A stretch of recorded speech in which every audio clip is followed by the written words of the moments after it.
This is Dante Williams, and you watching Dante's Boxing Nation. This is Showtime Sean Portman. Filipino Flash, Jesse Burns. This is Al Bernstein. You're watching Dante's Boxing Nation. Hi, I'm Sugar Ray. Chick Shape. Sergio the last name more. Dante's Boxing Nation. Boom, boom, boom, boom. Yo, this is Deontay the Bronze Bomber Wilder, My name is Gennady Golovkin. and you're watching Dante's Boxing Nation. Hi, this is Julian Jackson, and this is Dante Boxing Nation. This is Julia Jackson, and you're watching Dante's Boxing Nation. All right.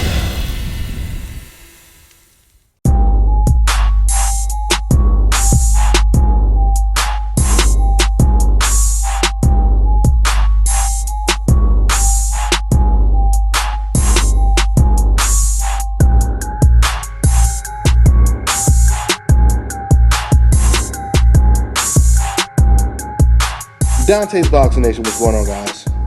So congratulations to Rasheed Warren. He avenges his only loss immediately. Instead of waiting for years and years and years, he comes right back and he avenges his loss to Juan Payano. For those of you guys who don't know, Juan Payano not only beat Rasheed Warren, but he beat him in a championship match, and Juan Payano was undefeated going into the fight. Now, there's definitely going to be some criticism when it comes to Rasheed Warren's performance. But before I get into that, I do want to say you have to give Rasheed Warren a lot of credit, because it takes a very special, confident fighter to lose a fight and avenge that loss in his very next match. It is very rare that you see fighters today with that type of confidence to take a risk like that, because it is a huge gamble. That's why you rarely see it. For example, that's why we didn't see Lomachenko after he lost to Salido. That's why we didn't see an immediate rematch, because it's too much of a risk. You go in there and you lose the rematch, then your career takes a major hit. I mean, if the first loss took you back 2 steps, then the second loss takes you back about 5 steps. So you really have to commend any fighter who's willing to come back right away and fight the guy who just beat them.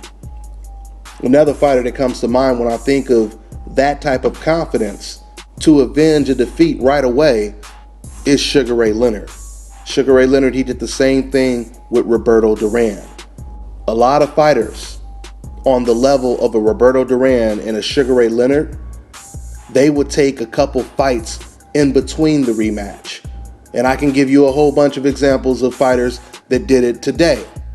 Oscar De La Hoya comes to mind. When Oscar De La Hoya lost to Shane Mosley, Oscar De La Hoya, he fought a couple years before he ended up fighting Shane Mosley in a rematch.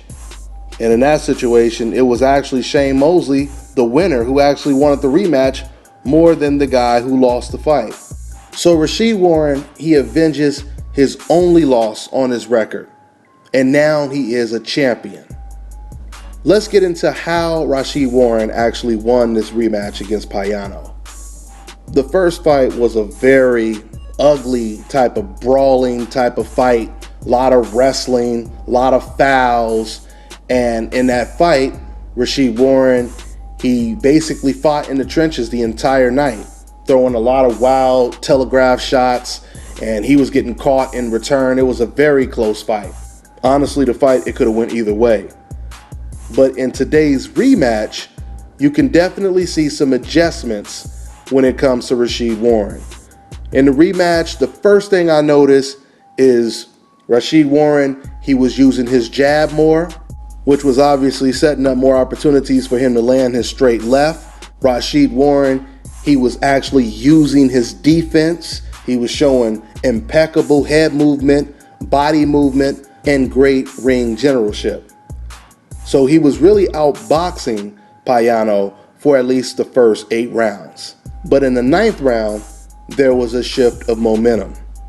Then all of a sudden, Payano, I don't know if you can attribute it to Payano just being more aggressive, or if Rasheed Warren lost focus and he just slowed down. I would say it may be a mixture of both, because clearly it did look like Rasheed Warren, he lost focus. Because in that 9th round, all of a sudden it looked like Rasheed Warren versus Payano in the first fight, where it was more of Rasheed Warren just, sitting in there on the inside, getting caught with shots every now and then, and basically giving up the round. I think when it comes to Rasheed Warren, he has an enormous amount of natural talent. He has the power, he has the speed, the agility, the ring generalship.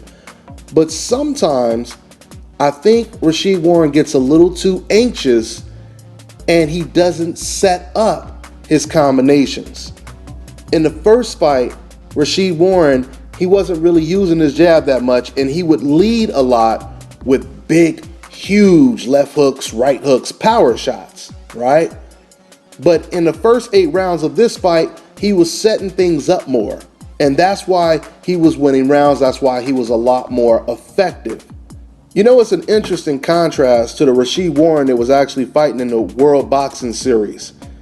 Because I remember when Rasheed Warren was in that series, Rasheed Warren, he looked flawless. I don't know if it was because it was more of, amateur fighters versus amateur fighters, because if you guys ever watched the World Boxing Series, it's amateur boxers that actually fight without headgear. I think the gloves are just a little bit bigger, but they're fighting without headgear. So it gives them more of a professional feel. But in that series, Rasheed Warren was very impressive. And from what I was watching, I was telling people that I thought he had the potential. Just from watching the World Boxing Series, I thought he had the potential to easily become pound for pound top 5, one of the best fighters in the world. The reason why I was so impressed in the World Boxing Series is because of how relaxed Rasheed Warren was. Everything was flowing so smooth because Rasheed Warren was so relaxed. It's like everything came natural. There was nothing rushed. So everything was just flowing smoothly. You would see beautiful counter attacks. You would see him looking good on his front foot, on his back foot, off the ropes. Beautiful angles. This is all the things that I've seen in the Boxing World Series, or the World Boxing Series. Now, that's not what I've seen in the first Payano fight, and that's not what I've seen in rounds 9 and 10 against Payano tonight. It looked once again like things were kind of rushed. He was forcing it a little bit. Instead of just setting up the mouse trap, Rasheed Warren was damn near trying to chase the mouse with the trap in his hand. You feel me? Instead of just sitting the mouse trap down and waiting for Payano to fall into the trap. I think in the 11th round, when Rasheed Warren, he actually hurt Payano, if he wasn't so anxious and he wasn't rushing and telegraphing a lot of his punches, he could have knocked out Payano in that 11th round.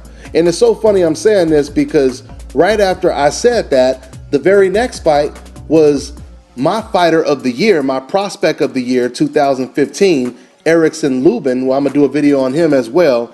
But he did exactly what I thought Rasheed Warren should have did in that situation in the 11th round. If you look at what Lubin did against his opponent, which was a tough guy who had 38 wins and 34 knockouts, and just remember, Lubin, he only has 14 fights. But anyway, Lubin was in the same situation, same scenario that Rasheed Warren was in. Lubin, he hurt this guy, Sandoval, with a good shot. He had Sandoval's back against the ropes. And the difference from what Lubin did and what Rasheed Warren did is Lubin, he placed his shots. He didn't smother himself. He didn't rush the attack. He mixed the attack up with body shots, hooks to the head. And this is what got Lubin a knockout, a very impressive knockout. I believe Rasheed Warren, he could have did the same thing. But once again, he was just a little too anxious. Now, that's obviously something he can improve on. And once again, I've already seen Rasheed Warren do this in the World Boxing Series. So I know that he has the talent to do it. But nevertheless, it was still impressive enough to get the W. It's still a huge win. He did adjust.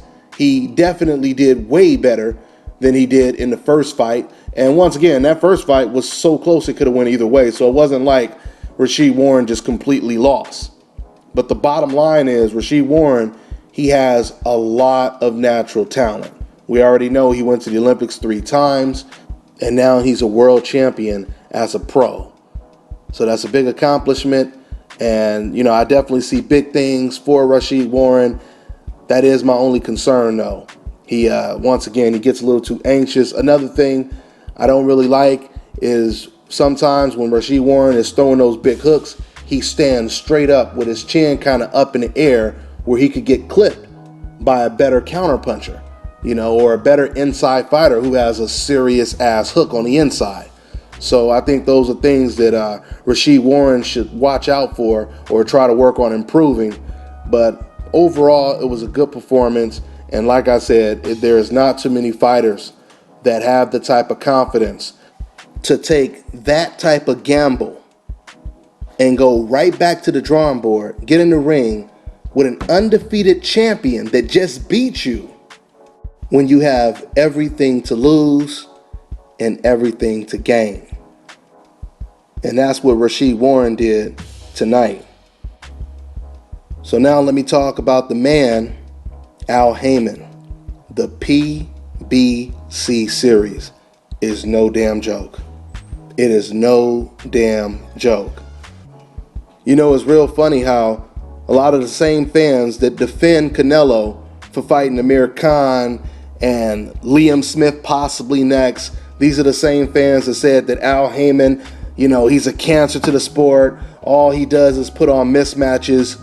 And if you look at the contrast, what you guys will notice is almost every single PBC card that has been put on television, the card from the first fight to the main event, almost all of the fights have been extremely competitive. Look at this card that we just watched tonight.